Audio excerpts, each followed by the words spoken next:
Now, Iran says Russia could use its airspace and military bases for anti-terrorist operations in Syria. Foreign Minister Mohammad Javad Zarif says Tehran will consider the possibility of Russian warplanes flying over to Syria via Iran on a case-by-case basis.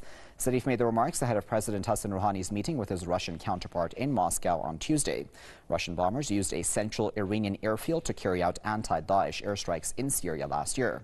The warplanes later left Iran after Moscow announced that the deployment had achieved its goals. Since then, Iran has said on several occasions that the deployment was temporary but could be resumed whenever needed.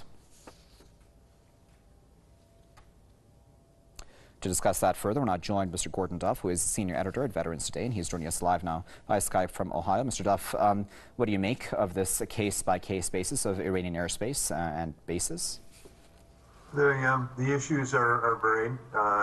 The relationship between Russia and Iran is critical, particularly critical at this point, since the rapprochement between Washington and Moscow has totally disappeared, and the U.S. has taken on really an anti-Russian and anti-Iranian policy. So a Silk Road bloc is being set up absolutely between Iran, China, and Russia, and other nations as well, to create an economic power that's going to be able to stand against what seems to be quite a bit of mischiefism that's going on at the hands of the United States, Israel, Saudi Arabia, and Turkey as well. And the fact that ISIS is being defeated, but the war in Syria is ramping up as ISIS is disappearing. People are not failing to notice this, and that this military alliance, this use of certainly Iranian airspace by Russia is so important because we have a massive influx of jihadists and advanced American weapons coming into Syria after President Trump promised he was going to work with Assad against terrorism.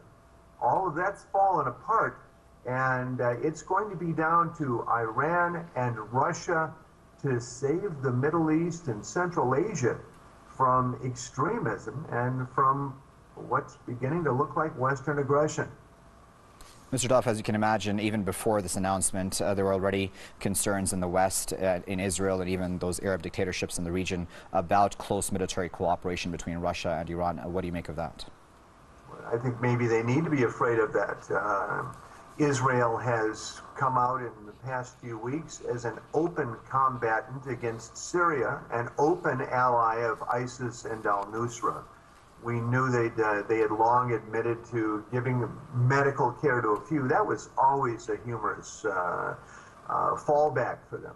They've been desperately involved, and of course now they're trying to tell the world they're ready to declare war on the Lebanese people as well. And that's very much a component of what's going on here.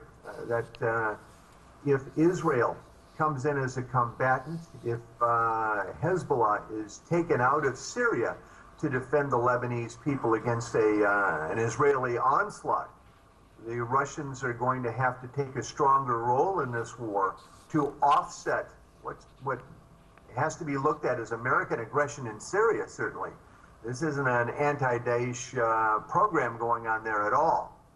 And a war that's threatening to carve up the entire Middle East again. Okay, Mr. Duff, we'll leave it there at that, but of course, as always, we appreciate you sharing your insight with us.